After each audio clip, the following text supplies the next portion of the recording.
We've been working on some stuff with mostly the bait fish farmers. They have a little phenomenon here in Arkansas that's called disappearing golden shiners. And what we've kind of determined now is that these fish basically disappear in the spring when water temperatures are between 70 and 75 degrees. And what will happen is they'll go out and they'll feed their pond, and the fish will be feeding just fine. And they'll go out and harvest a few, and they'll feed the pond again. The fish are feeding just fine. They'll go out there and there won't be any fish left in the pond, or there'll be very few fish left in the pond. And we've done some research on looking at what could cause this. We know that people aren't coming in and stealing them. We know that the birds can't really wipe that many of them out. And so what we found was that it was a water quality problem, and it was most likely related to hydrogen sulfide. So the thing we wanted to do was look at something that would reduce the hydrogen sulfide. We found a bacteria, and by the way, we're not endorsing any of the products that are here. We just want to let you know about what we have as far as the bacteria goes. And this particular one is Pond Detox, and they have a bacteria that's called Paracoccus pentatrophus. And what this bacteria is a sulfur oxidizing bacteria, and what it does will actually take up the sulfur compounds, and so the hydrogen can't bind to it to make hydrogen sulfide. And what they've done is they've taken this bacteria and they've put it onto a small little flake. It's actually a bran flake. It's similar to really finely ground wood. And I'll pass that around so you can see that it's a really fine material. And you don't have to use a whole lot of it per pond. They use this a lot in shrimp ponds where they have a lot of organic material and that kind of thing. And so we decided to try it in the bait fish ponds, and what we found is that we don't have to use as much of this stuff as they use in shrimp ponds, because bait fish farmers don't feed as much as what they normally, as what catfish farmers would feed or sport fish farmers would feed. They feed about 5 pounds per acre per day. And so the fish in the ponds actually require a lot of natural food, and that's where they get the majority of their material. So what we did is we figured out how much it is, and in order to put this in, because you can see that it's such a fine powder, you actually have to mix it with water. And you can see that when you first put it in the water, it kind of floats on top, but if you stir it around, it'll kind of mix in a little bit, and then the farmers can put it out a couple of different ways. The first way that they use to put it out is they'll do it in a big bucket, and they'll just take another scoop or something, and they just kind of throw it along out as they go around the edges of the pond. Another producer actually put it behind a paddle wheel so that it would basically push, the paddle wheel would push it out. What we found is that it actually reduces the amount of hydrogen sulfide that's in the pond drastically, and it actually increases the amount of fish that the farmers are getting out of their ponds now. So instead of previously, I don't think I have it on here, yeah, I do, in harvest per pound. You can see at the 200 gram per acre rate right here, they were getting almost 800 pounds per acre compared to what they normally get, which is right around 300 pounds per acre. Now, when we went up in the amount of hydrogen, or the amount of bacteria that we were using in the pond, you notice the harvest actually went down. One of the things that we find is that when we use this bacteria in really high doses, we get actually a very large blue-green algae bloom, and we have no idea why. So that's something that we're going to take a look at, because this thing basically takes care of the sulfur, and blue-green algae really, they don't care about sulfur that much. It's more phosphorus and those things coming out of the water. And so we actually tried this stuff in sport fish ponds and did the 400 per acre. We did it in largemouth bass ponds as well. And what we found is when we went the 400 acres, or the 400 grams per acre, we would have them treated every 10 days. Well, it cleared the pond up so much that the amount of oxygen in the pond went down that could get in there. And as a result, they basically had, the fish would quit feeding. So we had to have them back off on how frequently they were feeding, or actually applying this material to the pond. So does anybody have any questions about this particular product? And again, we're promoting the bacteria and not necessarily the manufacturer. I mean, once you got that, have that inoculated in the pond, I mean, it's going to be there. Those bacteria don't just die out. No, they do. It's actually a bacteria you find around here as well, but for some reason they get outcompeted by other bacteria. We actually did a study in Aquaria where we kept putting stuff in there, and it lasts about 10 days is all we can detect it to. And that's what the manufacturer recommends, every 7 to 10 days retreating the pond. The nice thing about the bait fish industry is they can treat their ponds once and they're done. But it's the other guys that have a little bit of problem and they have to treat more often because they're putting more organic material in there. Have you done any sulfide measurements in catfish ponds with these really high feeding rates? Haven't done those yet. Those are on our radar for this coming year. Yeah, to see what happens, particularly in the split pond stuff, to see what happens there. Well, thank you very much, and I'll see you around. If you think of a question later, just look me up and I'll answer it the best I can. All right, thank you. Luke Roy, I'm an extension specialist here at UAPB, and I'm going to talk to you a little bit about a project that we had going with lesser scaup.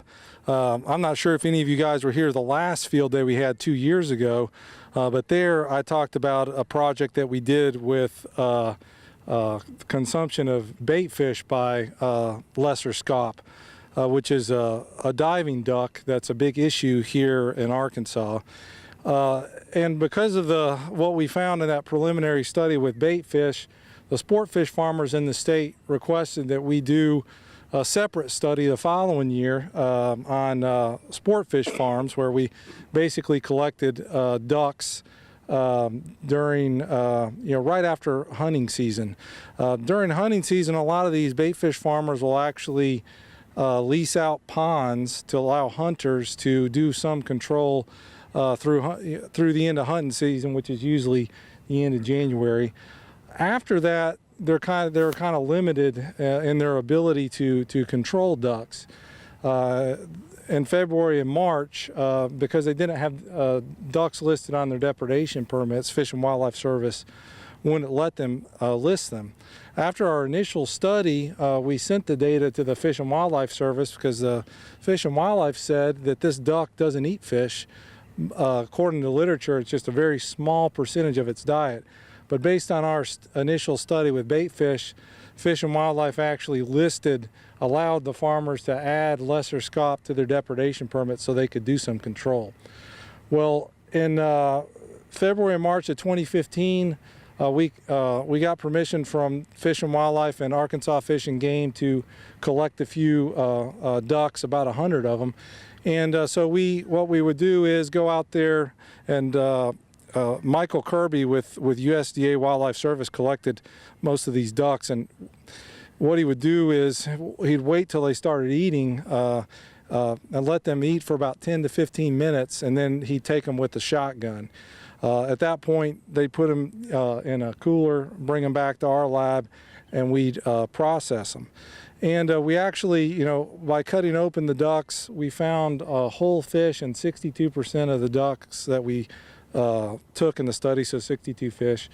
We also looked at the gizzards, the contents of the gizzards. We dried it in an oven, and this is kind of the result that you get. And the gizzard kind of grinds up, kind of like the same thing as a chicken gizzard. It grinds up everything to improve digestion. And we found fish parts in about 82% of the ducks that we took out. And I have a couple ducks here, and I have the gizzard, which is this kind of hard circular muscular thing, and then this is the crop and part of the esophagus. And then this is kind of what we would find when we opened them up. This is actually a pretty good size bluegill. The bluegill, and we also found some with grass carp in them. And they might range. This was about the maximum size, about up to 3 inches. And then we found a lot of them with these smaller bluegill, and we found up to 26 bluegill. That was kind of the record in one of these ducks. So we also found crawfish, snails, and other food items, seeds that scaup customarily eat. And what we did with this preliminary data, because this was all done on the fly, we had $3,000 from the state of Arkansas. We had no graduate students. we had nobody's time invested except what we put into it. So we pursued funding through the Southern Regional Aquaculture Center and actually landed a $300,000 grant to examine this further. So we have a graduate student through Mississippi State who's working under their duck biologist, and then also Brian Dorr with USDA National Wildlife Research Center, who's going to do his master's project kind of further examining this problem. We just looked at presence absence. We did quantify the weight of the fish in the ducks, and we also did some quantification of what was in the gizzard, but this is going to be a much more detailed study. They're going to do some bioenergetics, and also Carol Engel is going to be doing the economics to look at the economic impact on the industry.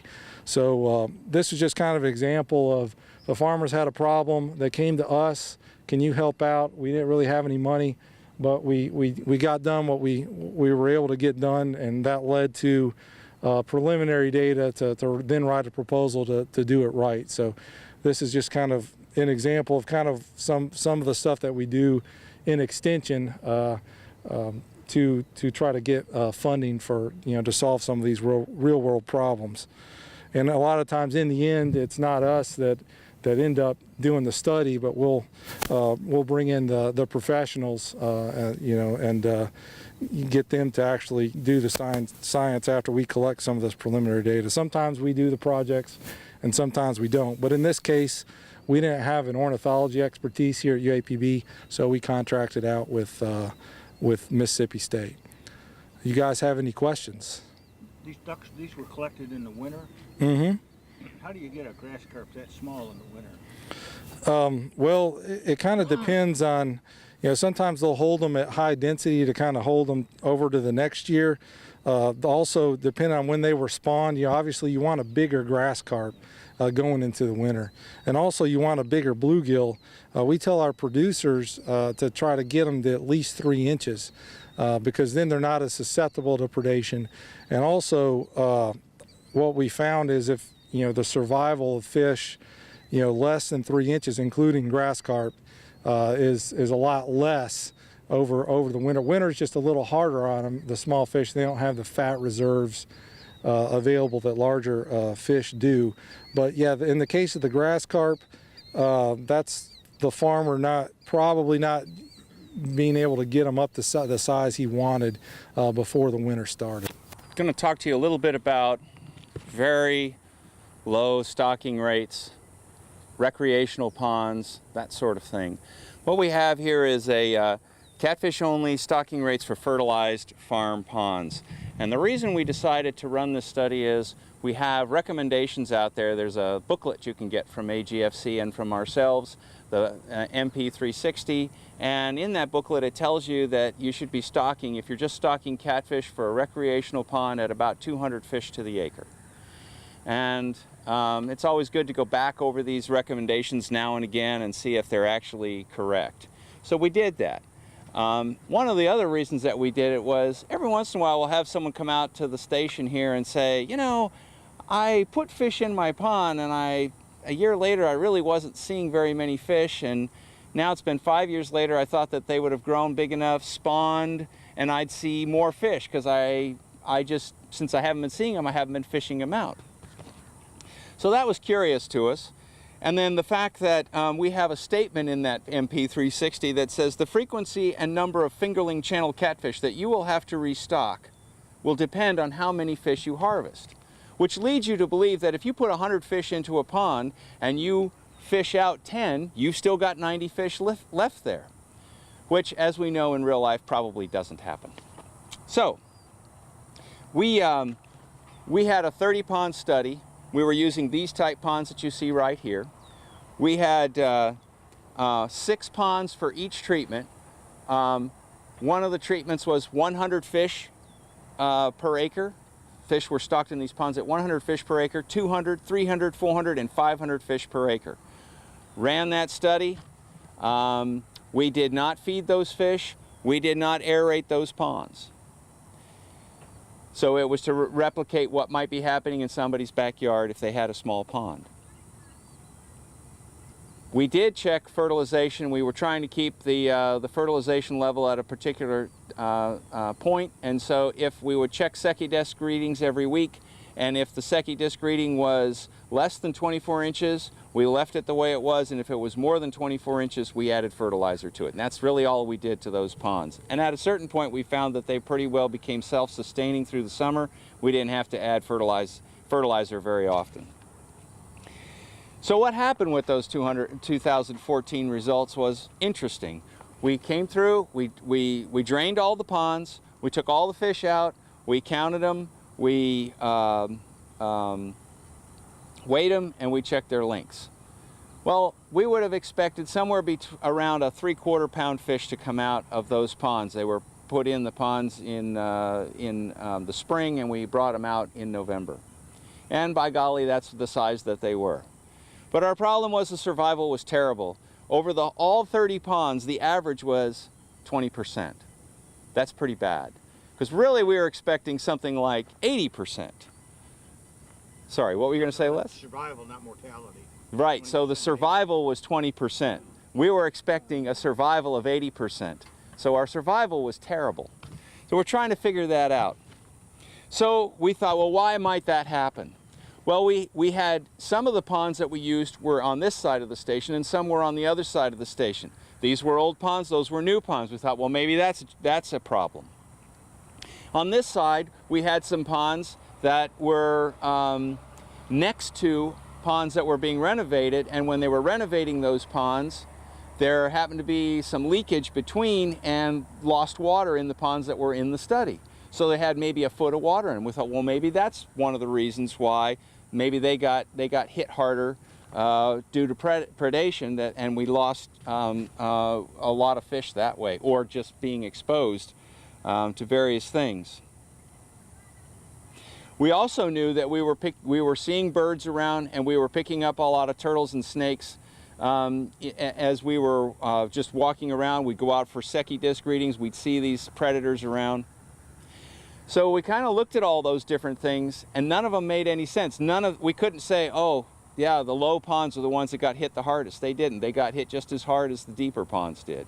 It didn't matter whether it was on that side in a newly renovated pond or over here in an old pond. It didn't matter.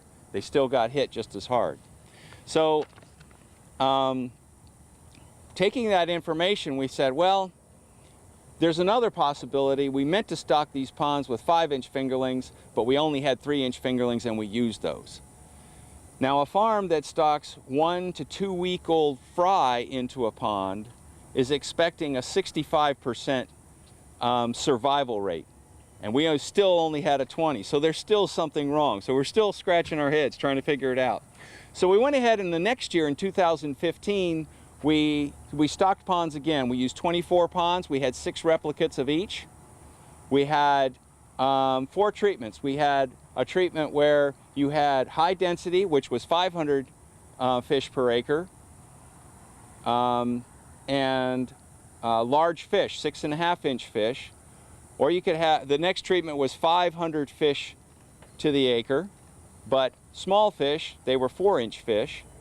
And then we had low density, 200 fish to the acre with either large or small fish, because we were trying to tease out if we could figure out if density or size was the main contributing factor. Came back at the end of the year, we treated the ponds the same way we did that year in 2014. We harvested them the same way as we did in 2014, and what did we find? Well, we got much better survival. We got 45% survival, which is still terrible. So, what do we do with that 45% survival? We weren't real sure we're still not entirely sure what's going on, but we do know that we live right next to this bayou over here.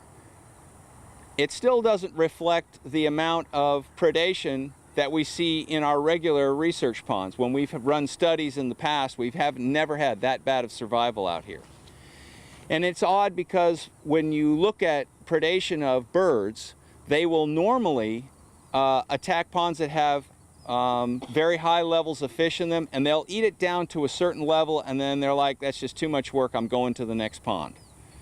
But these ponds we had ranges of, over the 2 years, we had ranges of 0 to 72% survival. So it's incredibly random and difficult to predict what's going on.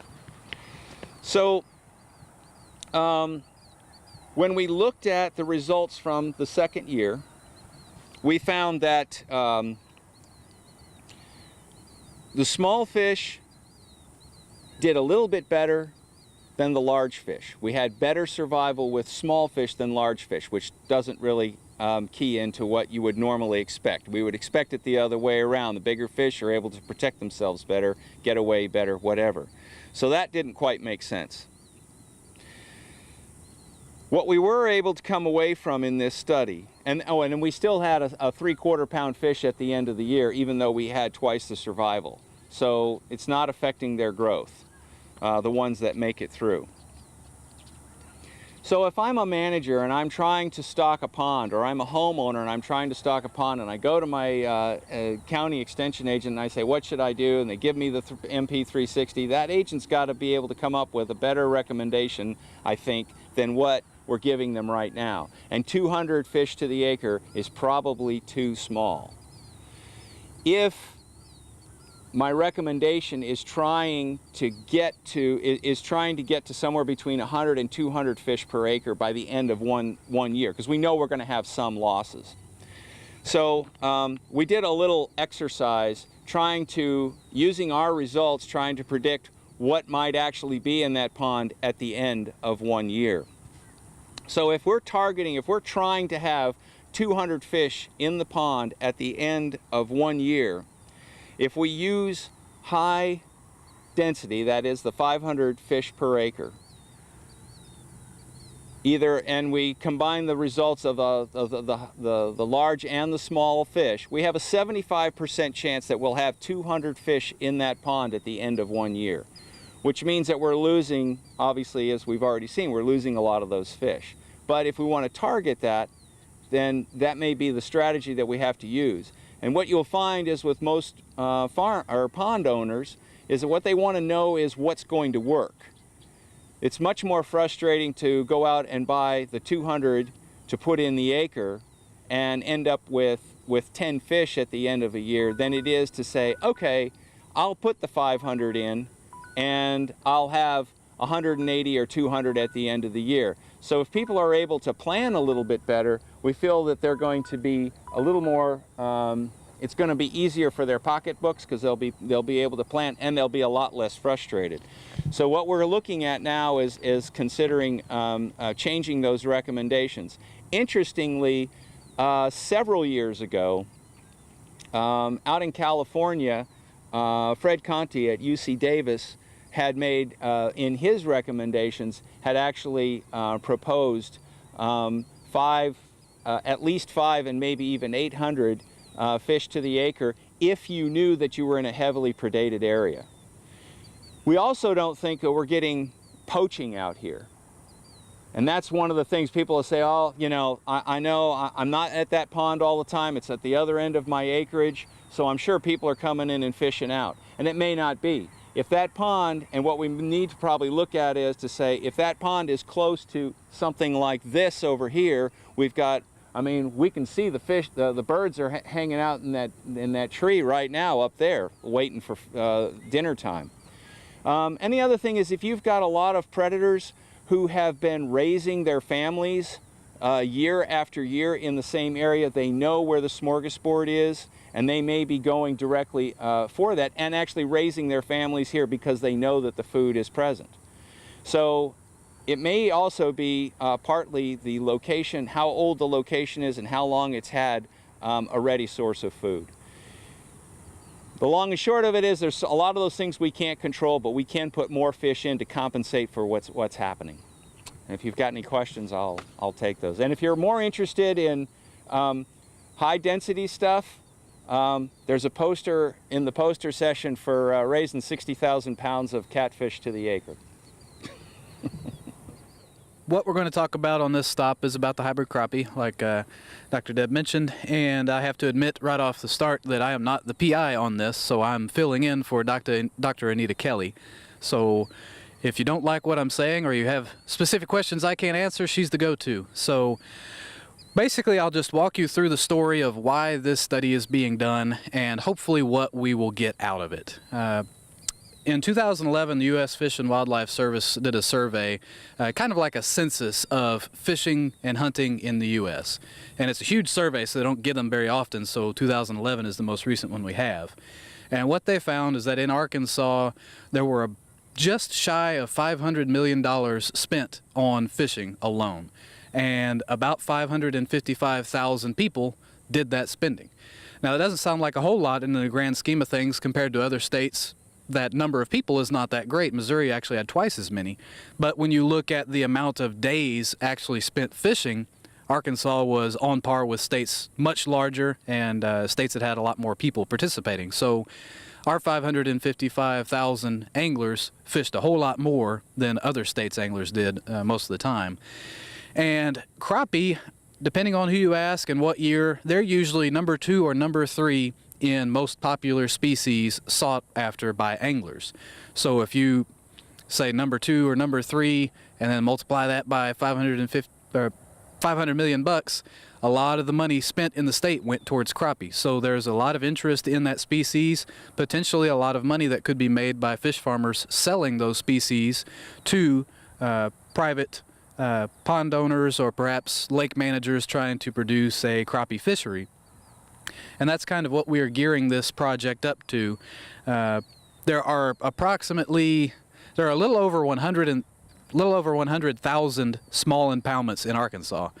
And the average size of those is anywhere from a couple of acres to maybe 5 acres. There's not a whole lot of really big, small impoundments, and typically we're talking about private impoundments behind people's houses or in people's fields. And crappie being one of the most popular fish, folks want to stock crappie in those ponds so that they can have their favorite fish somewhere close that they can enjoy. Problem is, we typically don't recommend crappie in anything smaller than about 20 or 25 acres, and most of these small impoundments are like less than 5, or maybe closer to 1. The reason for that is crappie have highly variable, quite prolific, and unpredictable reproduction, especially the white crappie. And what that causes in small ponds is overpopulation of the crappie and can actually lead to a complete collapse of the fishery in the pond because you have so many small mouths to feed. The small bass and brim that are growing up, they don't have as much to eat because the little bitty crappie are gobbling it all up. And then your crappie only get to maybe 5 or 6 inches and they're barely big enough to catch on hook and line, and that doesn't do the owner any good at all.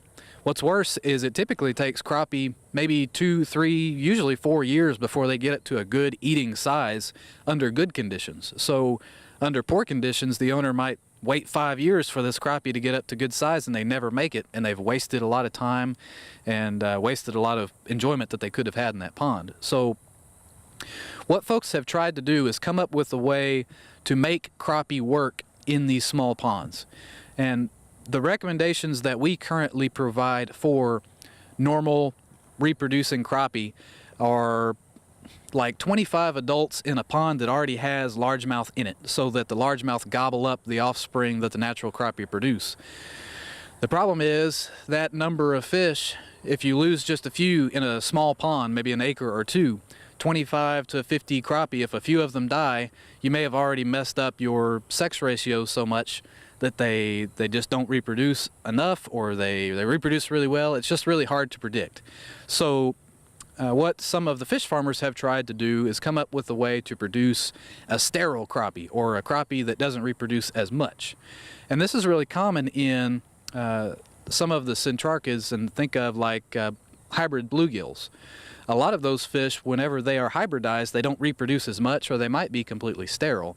And those fish typically grow faster, so they actually are a quite useful or a good species for ponds because they don't reproduce quite as much and they grow faster. Crappie, their hybrid offspring between the white and the black crappie, they're actually just as fecund as their parents, so that doesn't quite work that easily. But Drs. Mike Ho and Homer Buck in Illinois over the past few decades have done some studies on crappie trying to figure out different mixes of hybrids to see if they can come up with a fish that doesn't reproduce as much but still has the added growth benefits you typically see with hybrids. What they have found is that first generation of hybrids between the white and the black, which is called the F1 generation, they grow much faster than their parents, but they reproduce at about the same rate. So for our purposes in private ponds, that doesn't do us much good. They grow faster, great, but they're still going to get stunted, and they won't be able to utilize that faster growth because there'll be too many of them in there. What they did find was that the F2 generation, which is a hybrid F1 mixed with a normal crappie, either a white or a black, they found that that generation of crappie didn't grow quite as fast as the F1 generation, but they did not reproduce as much. So they were not quite as fecund. They might not reproduce at all in a pond. And what we are doing with this study is to try to cross one of those F1 hybrids with a black crappie female to try to produce an F2 generation that has the benefits of a black crappie along with the benefits of a hybrid that doesn't reproduce much. Now, I skipped along the characteristics of the white and black crappies. Typically, you will see recommendations for small ponds, private ponds, lean towards black crappie because they do not have as much variable recruitment as the white crappie do. Their diet kind of fits in better with a smaller pond, a smaller lake environment, because they typically eat insects, insect larvae, some crustaceans, and occasionally small fish. White crappie, they prefer smaller fish. They want more of a fish diet than your black crappie, and that kind of a food source is not always available in a pond, especially a small one where somebody's stocking all of the fish that go in there. They might not have those little tiny minnows all the time for those white crappie to grow up the right way. So the black crappie tend to do a little better in ponds because they don't reproduce quite as much, quite as variably as the white crappie, and their diets match with the environment that they're put into. So that's why Dr. Kelley has started this study looking at an F1 hybrid crossed with a black crappie female. And the hope is that a lot of times with hybrids, the offspring will take more of the characteristics from the mother. So using the black crappie female as the female in this cross, we're hoping that they take up some of those characteristics where they prefer to eat insects and insect larvae and invertebrates rather than small fish, but also get the reduced reproduction benefits that you get from the hybrid. This study has just begun. We actually don't have any preliminary information on it yet, so hopefully this time around next year we'll actually have some information to we're trying to figure out survival of this F2 generation put into a pond habitat, see how they match up against other fish, see how they grow over a year or two, because we can figure out the effectiveness of the treatment fairly quickly. I don't have that information on me, but what we really need to know is the end product. How well do they survive in the environment that they're going to be put into? And that's what the fish farmers need to know so that they can figure out if this process is going to be viable, if they're going to be able to sell fish doing this. So do you have any questions on that? I'll try to answer what I can, but Anita might have to fill in some more of the fine details. If you stock F2s and they do produce some offspring, you haven't got as far as looking at the fertility of those. I guess you call them the F3s. Yeah, I think they'd be F3s. If they would, be spawning just like one of the parents. And, yeah. You'd have a very short-term impact stocking those F2s. Right. So the buck and hoe study was showing that the F2s would produce some, but quite substantially less than the F1s and the obviously the natural parents. I believe Anita is going to be looking for reproduction in the ponds to see if they did produce some. And from what I can tell from the studies that are out there, there's not many, that they should produce some, but it should be substantially less, and small enough numbers that predation from largemouth should eliminate them. I'm not sure if she has them stocked into ponds that already have bass in them, but that is something that I would like to know in the future as well, because that's the kind of environment they're going to be put in at some point. But what I do know is she's going to be looking for survival of year 1, hopefully year 2 growth of those F2s. And hopefully next year we'll have some more hard data to talk about rather than just saying, I hope this works. Any other questions? All right. Well, thank you guys. Again, if you have any more questions, you met Dr. Kelley already. She's the go-to on it, and she'll be able to answer questions a lot better than I can. But I hope you guys have a good time, and thanks for coming. This is in northeast Arkansas and also southeast Arkansas. As you can see, we were involved 17 split ponds in our study, 10 being in northeast, 7 in southeast. And we talk about split pond, this is what we're referring to here. This pond actually split where the fish production takes place on one side of this barrier. The other side serves as oxygen treatment. A few years ago, as you know what happened to the catfish industry, acres went like that. We decided we need to intensify this production. We have a great guy here named Les Torrens, and Les can be credited with almost being the father of this system. He wrote a paper sometime in 1985 proposing this. It was a few years before it actually took roots, and Dr. Craig Tucker, with some adaptation of the system used at Clemson, and thus we have this. But the objective of this it took us a while, but you know, we did it. But the objective of this is to grow fish in a highly rich oxygen environment. Les did some research a few years ago, and what he noticed in his research was when that oxygen was 2.5 parts per million, that the fish did not grow well.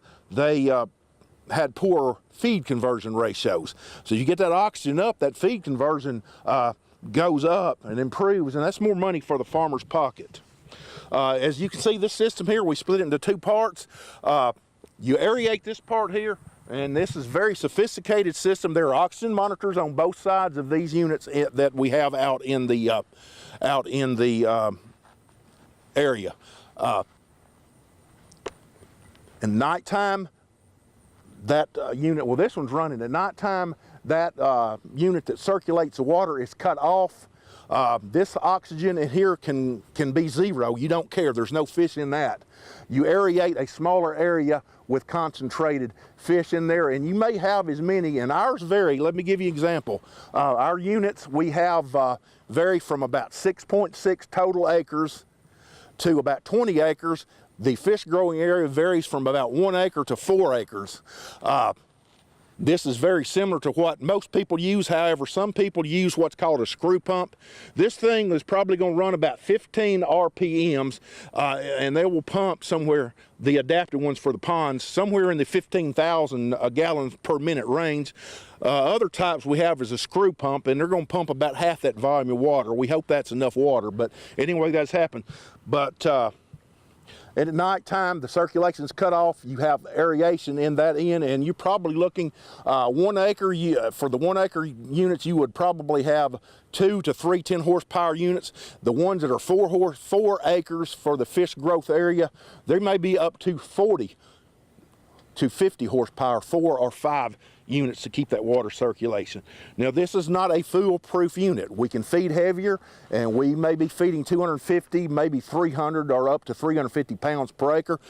You can't exceed that 350 pounds per acre in that area very long, because your water quality will go. Again, your objective is to grow the fish in a highly oxygenated environment. When you start getting those feeding per acre, 500 pounds per acre, and that's as a unit a whole, the water quality can deteriorate quite bad, and instead of having high oxygen in that area there, you may have very low oxygen in that area there, or at least not enough oxygen to justify your expenditures. And it's going to be, it won't improve over what a normal pond does. As I mentioned, we have 6 intensive irrigation ponds involved in our study in southeast Arkansas. These are around 4.5 acre size. They're aerated, and as we mentioned, intense. Most of them have 2 10 horsepower and 1 15 horsepower aerator. They're staggered to come on at different. The first one may come on when the oxygen drops to 4 parts, and then as the oxygen drops, the second unit comes on, and finally when you're down around 2.5 parts, that third unit, so in effect you got 35 horsepower of aeration, so roughly 8 to 9 horsepower per acre. As far as other things we look at, we're stocking our units about 8 to 12,000 fish per acre, be it a a split pond or intensive aeration. Our yields have ranged from about 9,000 to 15,000 pounds per acre. The scientist that came up with the partition system is Dr. Bruni, was at Clemson's, moved over to the University of Missouri. He says about 20,000 is the max that can be produced with everything going well, and that is studying what happens with the carbon and the carbon loading within that system. We're seeing feed conversions of around 2.1 and up. Ideally, we thought this should be better than that, but we've had a few disasters, and sometimes we end up feeding the pond and not necessarily the fish. So keep that in mind, feed the fish.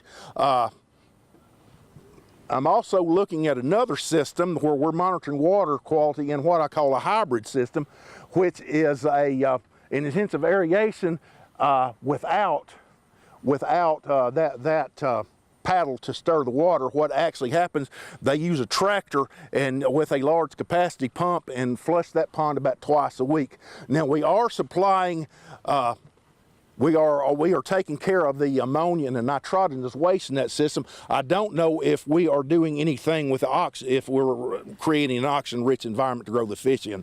I'm not monitoring that part of it. I'm also suggesting that we go with hybrid catfish only in this system. Early on, the researchers tried the standard channel catfish, and they came down with the proliferative gill disease, or what we call hamburger gill. Just about wiped them out the first couple tries on this. In our systems, typically we're going to stock fish in April or May.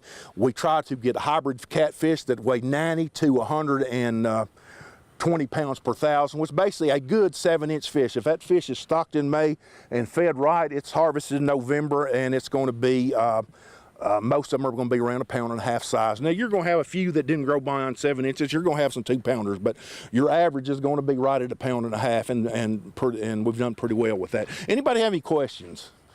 Most of you very familiar with these systems. It's been around and everything, but again, we're taking a look, and we're going to continue this research on this. Thank you. Today I'm going to present a brief introduction to some fish. We know that there are a few popular food fish in Arkansas are hybrid striped bass, largemouth bass, or etc.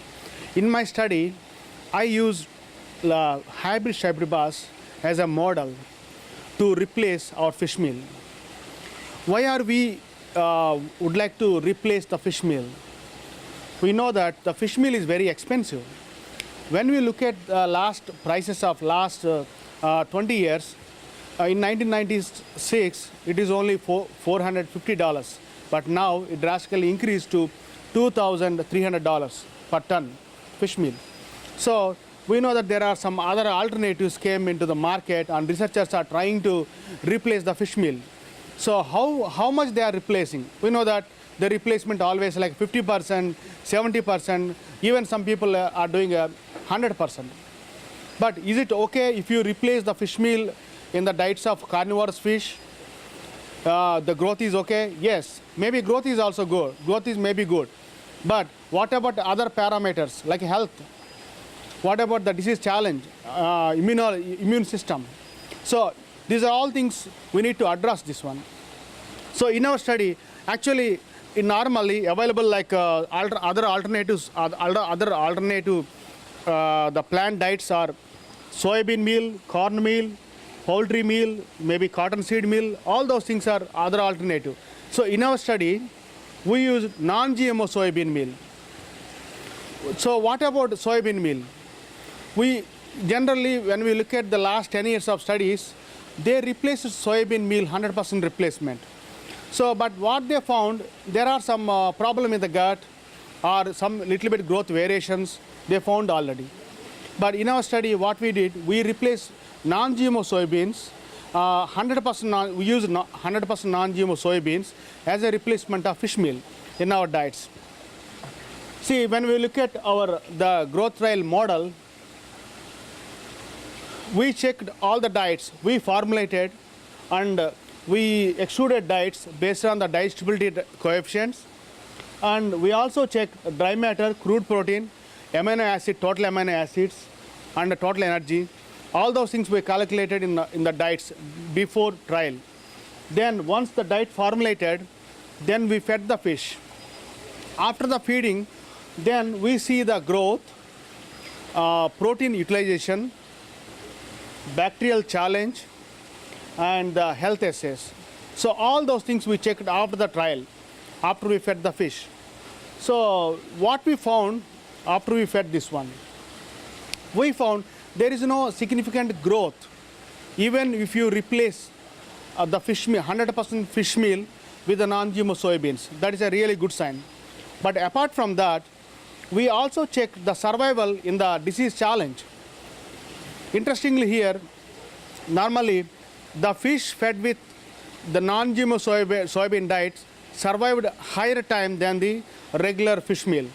So based on these results, we can conclude that we can we can go up to 100% as a replacement of fish meal diet. So this is not only that, and also we would like to see the gut histology. What's going on in the gut with the plant diet? Because some studies already suggested that the plant diets are impose or gives gut enteritis. You know, in humans, we found the celiac disease. It is a same like disease also found in the fish. So here they call it as enteritis, gastric enteritis. In normal studies, if you replace with the veggie diet, what will happen? These are the mucosal folds. This is the gut, the cross section of the gut. These are the mucosal folds. These mucosal folds normally reduce. See here, there is one diet called ADM diet. When we fed the diet ADM, the mucosal fold size are reduced. What is the purpose of mucosal folds?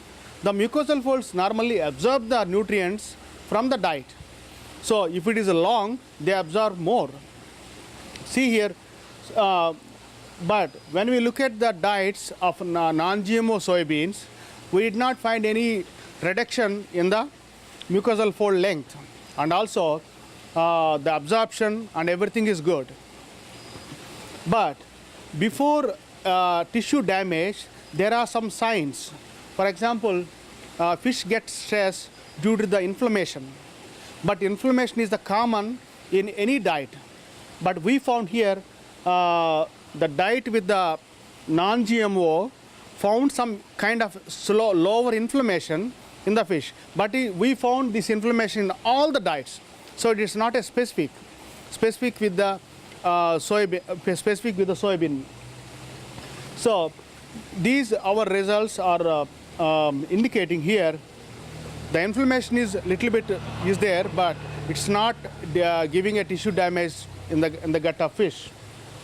And also we can go for 100% replacement, the fish meal replacement with the non-GMO diets. These diets are suitable for the this carnivorous fish like hybrid shaped bass. If you have any questions, you can ask me any questions. So what are the prices, the price difference between the soybean and fish meal?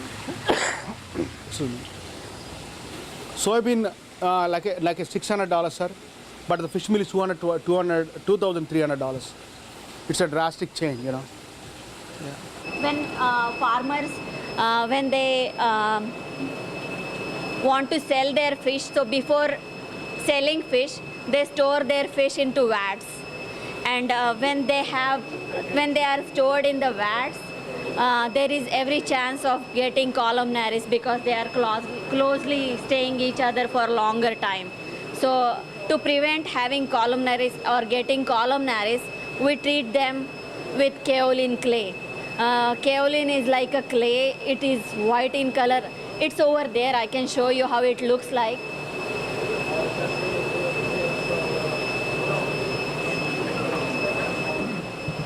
Well, no, the nature of the clay is little fine hexagonal plates. We've selected these. I work for a clay company in Georgia.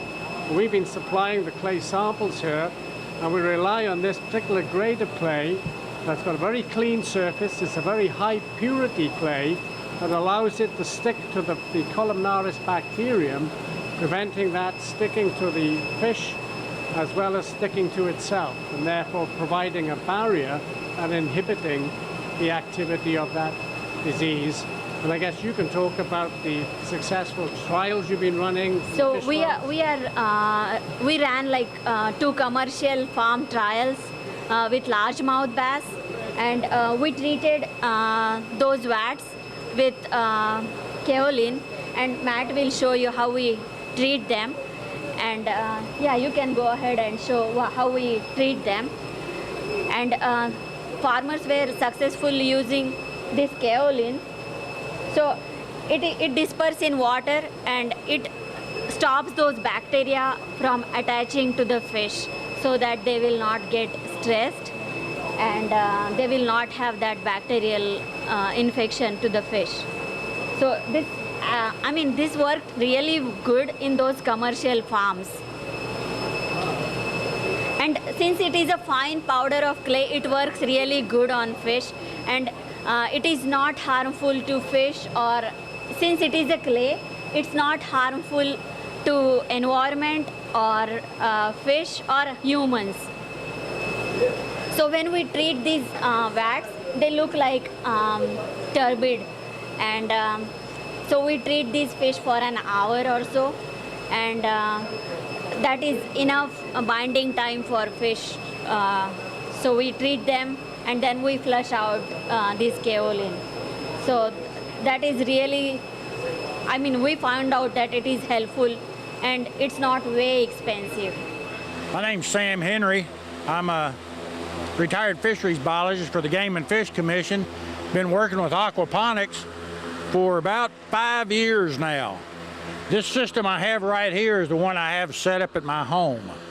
It's has 50 square feet of plant grow bed and a 250-gallon fish tank. Since how this is an aquaculture field day, I thought I'd better talk about fish for just a minute. But anyway, as you can see, aquaponics is a marriage between fish, plants, and bacteria, as strange as it sounds. You have to have bacteria in your system to make any of this work.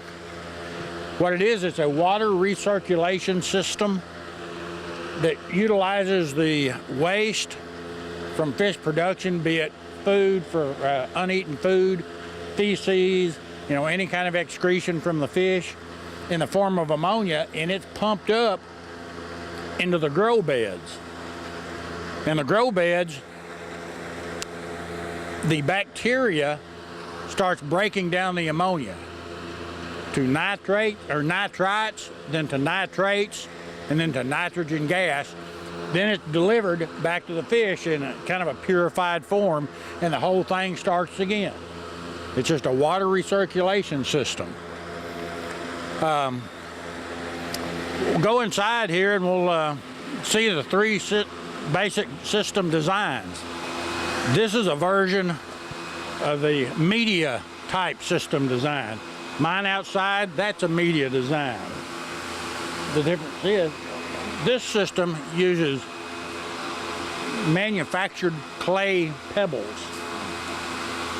where my system uses creek gravel or river gravel. Now, most any kind of gravel will work except for crushed limestone and marble, because of the pH swings that occur. You need something relatively inert. Where the bacteria comes in, you see the dark around that? That's actually bacteria growing around that. And when ammonia hits this bacteria, the bacteria starts breaking it down, starts purifying it. And between the bacteria around each one of these pebbles and the plant roots, the water can return to the fish in a purified form. If you look down there, you'll see water being discharged. That water's actually coming from the media. When this is called a bell siphon. It's a self-starting, self-stopping siphon. When the water level gets up to a certain point, it starts flooding an inner tube, and it begins the siphon itself. When the water level drops low enough, the siphon stops. On my system, I have it set on a timer to activate for 15 minutes every hour. It's real energy efficient. This is the simplest of basically all the designs. This is more of a hobbyist type system. I call it the simplest because it requires the least maintenance. The pebbles themselves give good plant support, and there just requires a lot less maintenance than any other system. Also, it's much more energy efficient. My system outside cost me 35 cents a day to operate, which is pretty good. Now, your fish selection, you can use about any kind of fish as long as it eats commercial feeds. I've been asked about crappie. No, crappie I've never seen a crappie accept a commercial food. You also want to select a fish that's tough. In this tank, you'll see tilapia. They're about as tough as they come. 1 part per million oxygen. They can survive any kind of a system failure and give you time to rectify the problem. Goldfish are a good choice if you're not interested in eating the fish, unless you like to eat goldfish. Yeah, I agree. But I've seen people use bluegills, tilapia, channel catfish will work, goldfish, basically anything that accepts a commercial feed. Now the next system design is called a deep water or a raft system. It's called deep water because it's full of water. The difference between the media and this is their continuous water flow throughout the system. There's never a downtime. It runs 24/7. Also, if you'll look, you'll see it's highly oxygenated. In order to make these plants survive, as strange as it sounds, plants will drown. The roots have to be oxygenated. In that system, they're oxygenated by draining the water off. And this highly oxygenated system is artificial. You have aerators running 24/7. Now this particular system, there's no edible produce in here. This is for demonstration purposes on aquatic plants, and you have all kinds of different stuff in here. Energy requirements on this thing are much greater than what you would have over there. You're probably looking at 4 or 5 times more expensive on a daily basis because of its continuous nature. Commercial producers, this is the kind of system they use. But it's real labor intensive. What they'll do is they'll start a raft down here with polystyrene or styrofoam. They'll drill holes in it to create a floating raft. Then they'll plant a seed in a cup and drop it into that hole, and basically it's just suspended in water. Then they'll plant the next one, and the raft will move down. And when the plants become mature enough to harvest, they'll harvest on this end, move that raft back down to that end, and begin again. So it's kind of a continuous thing. Again, fish driven. Also, it tends to accumulate solid particles more than that over there. Solid particles get broken down over there and liquefied, so they run through the system. In this, at some point, you've got to take all the plants out and remove the solids out of it because it doesn't break down. But as far as commercial purposes go, this is probably the system to use. What do you normally produce? This system is more for green leafy vegetables, you know, like lettuces, basil, chard, Swiss chard, kale, you know, big green leafy vegetables, and they excel. I mean, they just basically blow up. Yeah. It's amazing. That's pretty cool. It is pretty cool. They look like all plants that I wouldn't eat. No, I don't think I'd try any of those either. The third basic system is called a nutrient film technique. If you look, water is continuously flowing down each one of these little troughs. You'll see a flow water, and what that does, it doesn't really flood the trough, but it creates a moisture environment down there so that when the roots hit it, they can still breathe and not drown and do good that way. Again, green leafy vegetables are your best thing here, primarily because they don't really give that good a plant support. They may get top heavy and try to topple over. Also, they'll put down a lot of roots. Sometimes these roots will break off. And if they start breaking off, they're going to mess up your water flow. They could clog up the system. You could get an overflow. I mean, all kinds of bad things happen. So this is a relatively high maintenance system. It requires more filtration than that system right there than any of the others. Because if these pores get stopped up, you've got a problem. If your troughs get full of solids, you've got a problem. But as far as space efficiency goes, this is something to look at. It is not really commercially viable at this time, but they're working on that. You never know. If you'll go to the internet and plug in aquaponics, you'll see over 3.8 million hits. There's a lot of information out there. That tells me two things. There's a ton of information out there that people are doing, and also there's a ton of interest out there that people want to look at.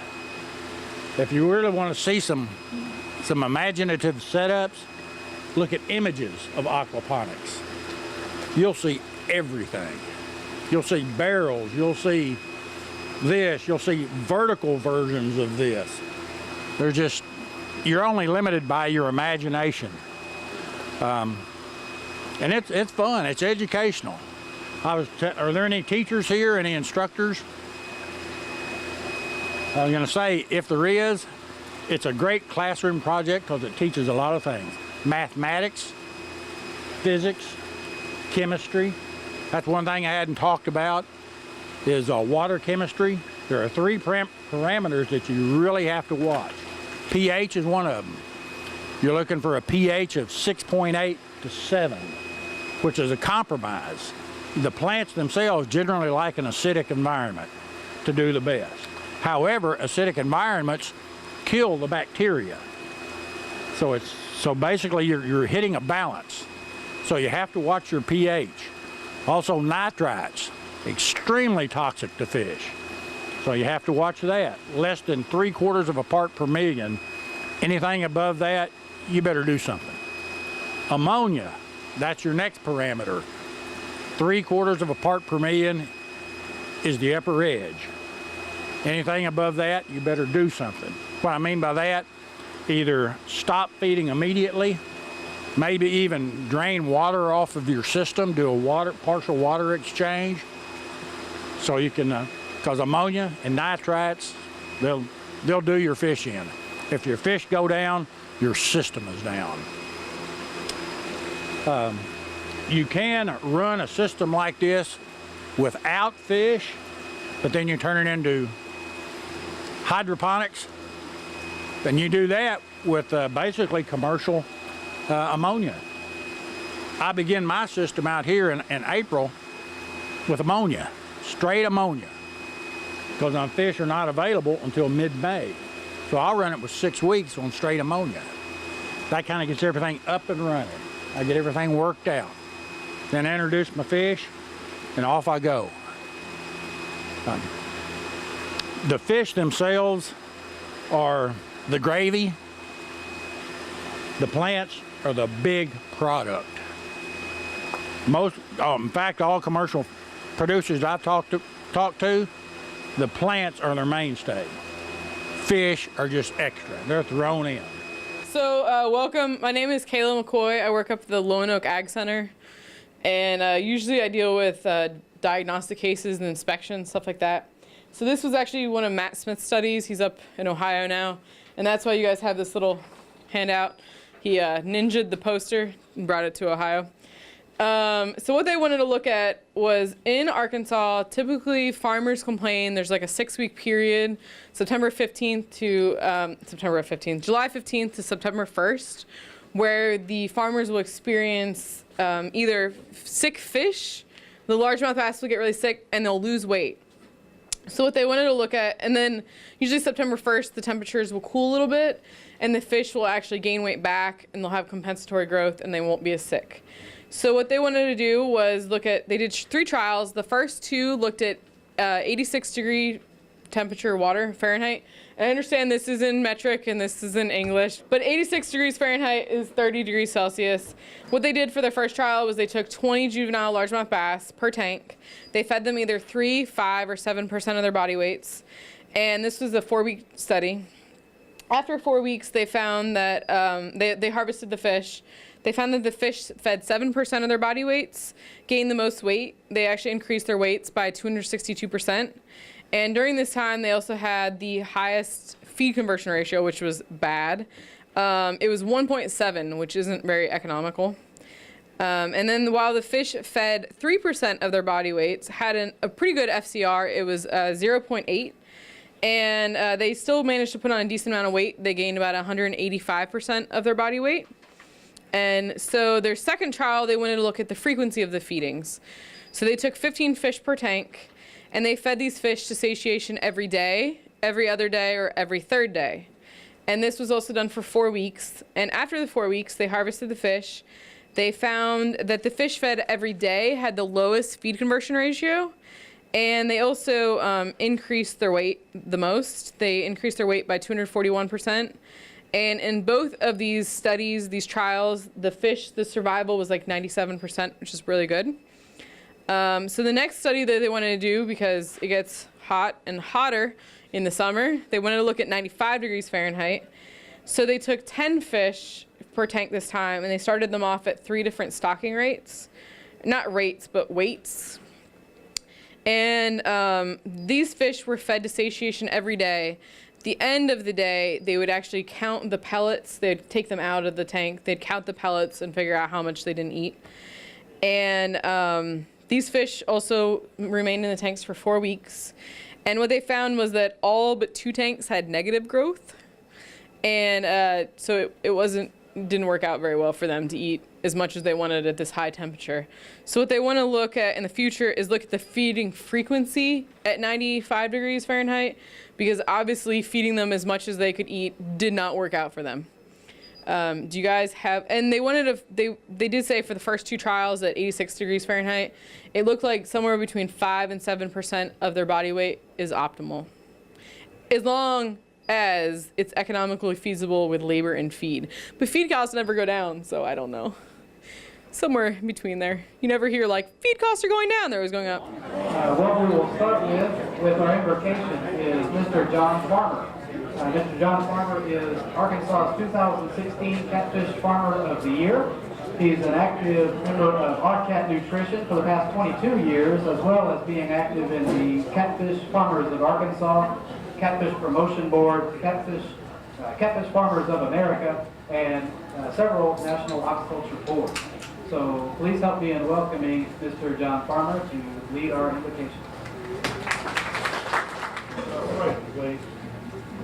Thank you, Lord God, our Heavenly Father, for loving us, God. For this beautiful day you provided for us. Thank you for the free country we live in, Lord. We can come together like this, join that fellowship and learn about this industry, God. Thank you for this industry that you blessed us with, and the many blessings we have, God. Just give us the wisdom to make correct decisions and the courage to follow through us, Lord. Just worship you now with these, and we bless this food. Forgive us of our sins. In Jesus' name we pray. Next up is a very important guest. Many of you are probably familiar with this fellow. He is the 9th Chancellor of the University of Arkansas at Pine Bluff, and he has brought with him a new energy and a vision that this university has frankly lacked for a few years, so we're excited to have him. He's a native of New Orleans. He's got administrative experience with the University of Florida with a background in drama, journalism, communications, and higher education. He's also a member of the Louisiana State Bar Association, and he is one of the biggest supporters of UAPB's Aquaculture and Fisheries program. So please help me welcome Chancellor Alexander. Thank you, Good afternoon, everybody. I'm just here to welcome everyone to this Aquaculture Fisheries Field Day.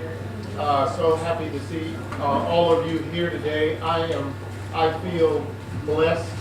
Thank you, Mr. Farmer, for that blessing and for that wonderful prayer. I feel blessed today. Anytime I can have a job where I can just leave and go eat some fried fish, chicken, and have so many friends and supporters in one room, I feel blessed, most certainly. We are delighted to have you here for this great occasion, which is Field Day. We have to say that we're very proud of the work being done in aquaculture and fisheries.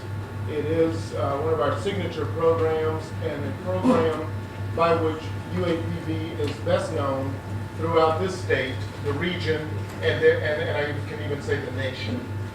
We are known for our programs, for the great work being done in education and research, etc. We are pleased to welcome all of you here. I see among this group faculty, staff, students, farmers. Can you just raise your hand? All the farmers who are here. I just want to recognize that group. All the fish farmers, bait fish, catfish, everything. Okay, wonderful. Thank you all for coming and sharing in this great event with us. So happy to see Jerry Adams, Art Norris, and Brian Barnhouse, who joined us here today. They're part of the Arkansas Research Alliance, and they are working hard to connect us with other research partners inside and outside of the state of Arkansas to elevate this program and make it even greater so that it can do the things that will contribute to economic development at this university and on behalf of the state of Arkansas. I'd also like to just mention that this year, it was a great year for us in that we had the pleasure of opening the APHIS certified fish health inspection lab in Lono. And that was a great day and a great occasion because it allows, that facility alone has expanded the University of Arkansas's footprint into another area of the state, but it's enabled us to provide a great service to the farmers, to allow Arkansas producers to receive the certification that they need to ship their goods across the nation. And that's a very substantial contribution to economic development. I had the great pleasure of visiting the director of APHIS while we were in Washington, D.C., Dr. Buckner and I, and they are very impressed with the work being done here, and we talked with them about some funding opportunities that APHIS would like to become engaged in. So be on the lookout for that in the future. But I just want to say, I don't want to take much time. I just want to say how proud of this program that I am under the leadership of Dr. Rebecca Lockman. Where's Dr. Lockman? Give her a round of applause.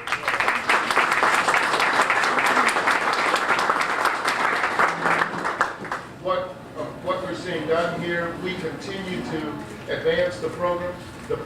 We're looking for this program to, one thing we like to do is to take a signature program like this and dream big, dream of what it can become in terms of the research, in terms of the educational opportunities, in terms of the economic development that it can bring. We have already graduated our first PhD in this program, Ganesh Kumar. I thought I saw him. Oh, there he is, Ganesh Kumar.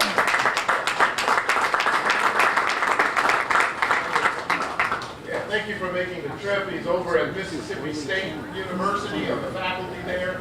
And we're very proud of him and serving as our first PhD, and we have more to come from this program. So the future is bright. We thank you for your support, and we thank you for coming out today. Okay. So next up, we have the interim dean of the School of Agriculture, Fisheries, and Human Sciences. He has a background in agriculture with actually a fish emphasis, natural resource management, natural resource policy and law. He was actually a faculty member in the Fisheries department here for a time before he jumped ship to ag and took on some administrative duties. He also worked with the U.S. Fish and Wildlife Service as a biologist for a time and spent some time in Washington, Capitol Hill for Congressional Task Force Coordinator. So please help me welcoming our interim dean, Edmund Buckner. Really, I want to be fairly brief in my introduction. I want to say, first of all, that we work with some awfully good folks at the State Department of Agriculture and with the State Plant Board. Wes Ward, we all know Wes Ward, our director for the state.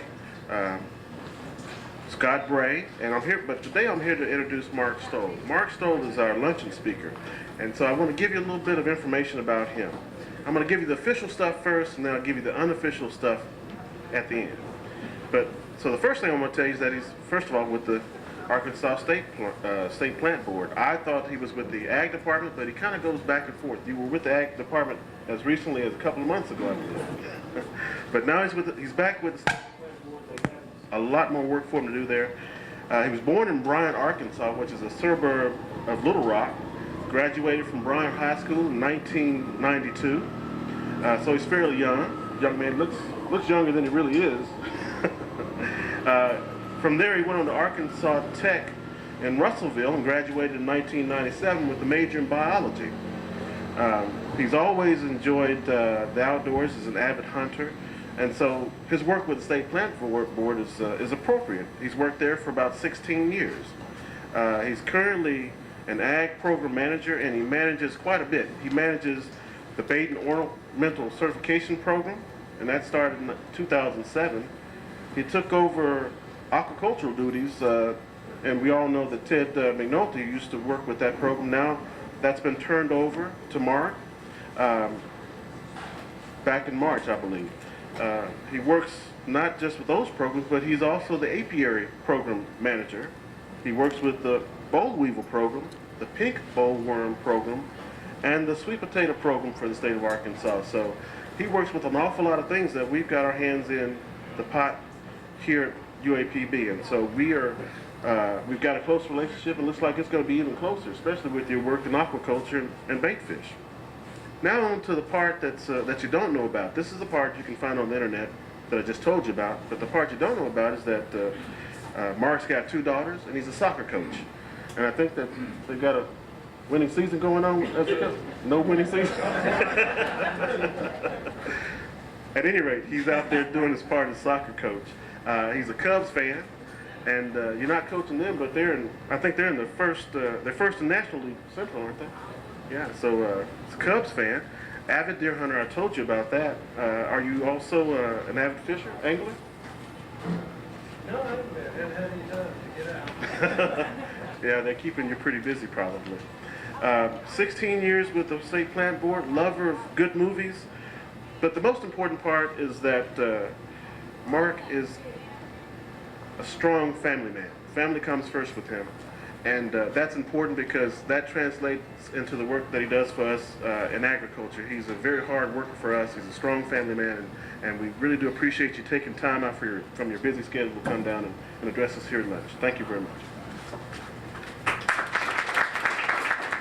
Thanks, Dr. Buckner, for your introduction. It's probably going to be longer than my talk. I also want to thank Dr. Alexander and the UAPB staff for putting this field day together.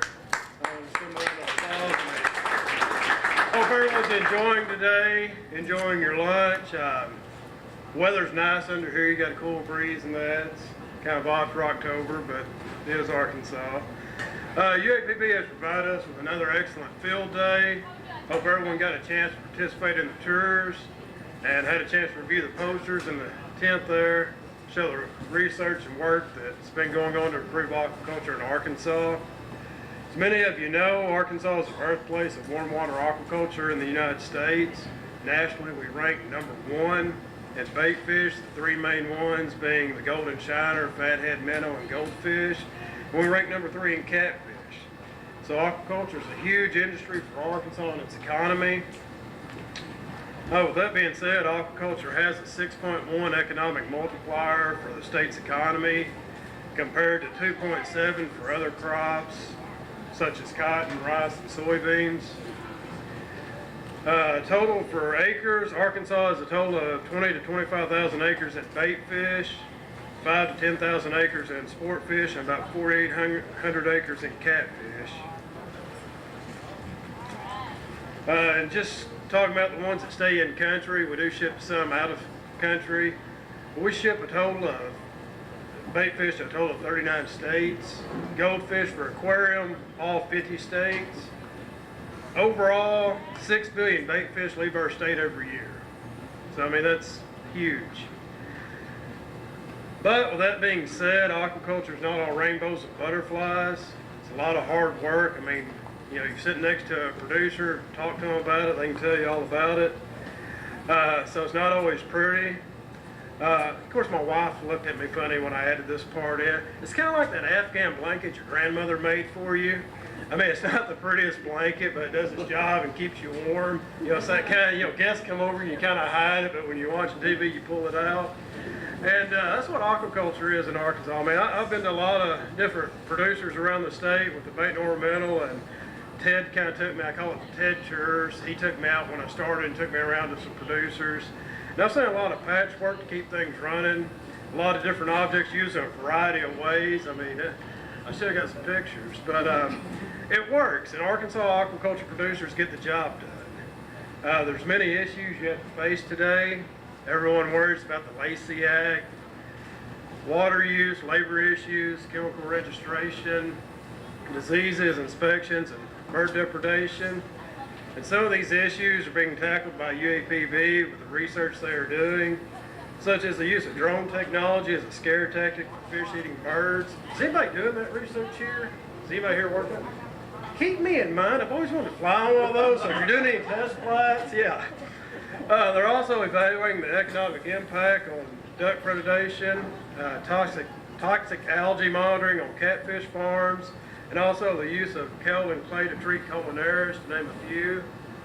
Other things in aquaculture today, the aquaculture industry has been involved in a letter writing campaign to have cormorants added to the permit. I know that's something everybody's interested in. Luckily, we've had a lot of producers get involved. They've contacted the industry, associations, a lot of letters going in. Governor Hutchinson also joined this campaign and wrote a letter to the U.S. Fish and Wildlife Service. And with these efforts, and hopefully these efforts are going to be rewarded, it looks like the cormorant will be added to the permit, and that's going to happen one of two ways. Either by amendment, if you have had a permit in the past, or by a new permit, if you haven't. So I know everybody's been busy filling out Form 37 to turn that in and get it done. And hopefully these permits will come in by the end of this month. Everything I've heard is pointing to that. I don't know, Bo, if you've heard anything else. Okay. And we need those permits. With the high numbers of cormorants that have been and will be migrating into the state, I know I've talked to a few producers and they've already seen some coming in. And with everything going on, they haven't done any control up north, so we're probably going to have higher numbers in. So we really need those permits. Hopefully, if there's any producers here, you kind of scouted out the talent at the skeet shoot, so get those permits in. You might want to do some recruiting. To help in all these issues, the aquaculture industry has to stay united, use your resources, and we're very lucky in that aspect. We've got two great resources right here in Arkansas with UAPB and SNARC. Dr. Alexander spoke earlier about the UAPB lab in Lone Oak, and that it opened this past year. Many of you may not know that is one of 11 labs that do that work in the country that are approved USDA. The next closest one is St. Paul, Minnesota, which is about 730 miles north of here. And then about 780 miles to the southeast is Kissimmee, Florida. So yeah, we're very lucky to have that right here in the state. So that's huge for us. And we must also maintain great communication So if you hear about a problem, inform the industry so we can tackle it quickly. And we have some great researchers that can really help us there, and a lot of involved producers. I mean, it's amazing. Something happens and emails just start popping up. Bo's a big one at that. He's always sending me stuff. So yeah, we got a lot of involved people, so use all available tools. Future's looking good. Catfish is showing up on more menus.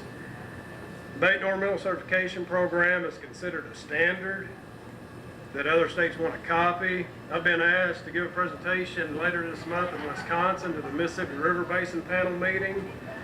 So people are interested in our product.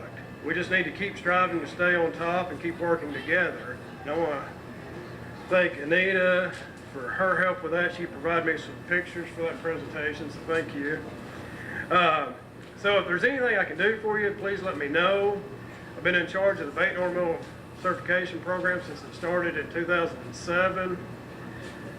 In March of this year, I took over the duties that Ted McNulty had been doing in aquaculture when he retired. So that part of it, I'm still in the learning process. So you might have to bear with me, lead me a little bit with that. But I have gotten a chance to meet and visit with some of you, and hopefully I'll get to meet and work with everyone else. If you need anything, like I said, just let me know. And that's it, short and sweet. Thanks for your time and the opportunity to speak with you. Before we wrap up, and before we don't want to give away the award and have everybody take off, we do need to take a moment to thank some people that helped make this event possible, because this is a lot of work. This station is a pretty big facility, and it takes a lot of man hours to get this thing in shape for this. So number one, we have to thank Herbert Quintero, who is our station manager, and his staff for, there he is. Dr. Quintero and his staff have done a great job getting this station in shape. It's a lot of work and a lot of coordination, and they've been working on this for a couple of weeks to get this thing in order. Also, there are financial constraints that come with this event, and we have to get the help from donors.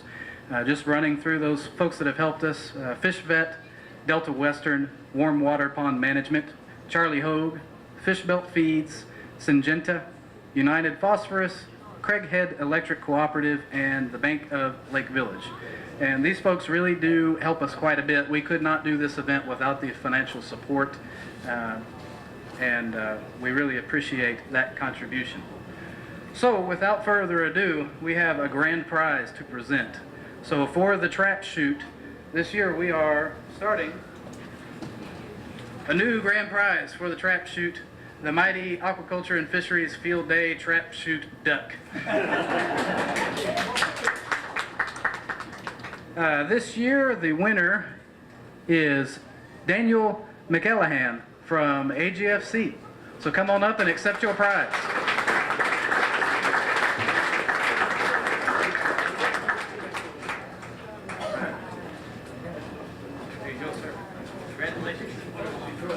Absolutely. Thank you guys for coming. We wouldn't put this event on if you didn't come, if you weren't interested. So please give yourselves a round of applause for participating.